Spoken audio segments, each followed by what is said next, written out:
బాగా వచ్చింది. పూత కాప పురుగు కానీ దోమ కానీ కాయ కూడా బాగా వచ్చింది ఒక చెట్టుకి. ఈసారి ఇలా ఫోన్ చూసుకుంటూ ఉంటే మోహన్ రెడ్డి వీడియో వచ్చింది. వాళ్ళ వీడియో వచ్చి చూసి పోయి వాళ్ళ షాప్లో అడిగినాను ఏ ఇత్తనాలు వేస్తే బాగుంటుందంటే వాళ్ళు సుగ్రీవై 11 చెప్పినారు.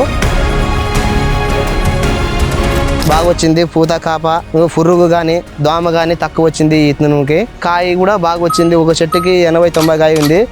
దాంట్లో చూసే ఇత్తనాలు ఇట్లా 2-3 కాయలు తీసుకుంటే ఇత్తనాలు చెయ్యి బాగా నిండుతుంది. ఇత్తనాలు కూడా ఒకదానికి 9-10 కాయ ఇత్తనాల వరకు ఉన్నాయి. ఇత్తనాలు ఉన్నాయి.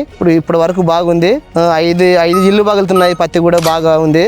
ఒక 2-3 కాయలు తీసుకునే పాటికి చేయి నిండుతుంది. కూలీలు కూడా తక్కువ పడుతున్నారు. ఇంతకు ముందు 5-6 మంది ఏరే వాళ్ళు ఎకరా. ఇంతకు ముందు ఇప్పుడు 3-4 ఏరుతున్నారు ఎకరా. ఇది పత్తి సుగ్రీవై 11 తెచ్చినాను ఇత్తనాలు.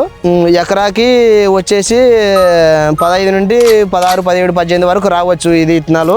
ఇప్పుడు నాకు బాగుంది, పర్లేదు. ఎవరన్నా రైతులు వేసుకోవాలనుకుంటే చూసి వేసుకోవచ్చు. నెక్స్ట్ సంవత్సరం నేను ఒక 5 ఎకరాలు వేయాలనుకున్నాను పత్తి.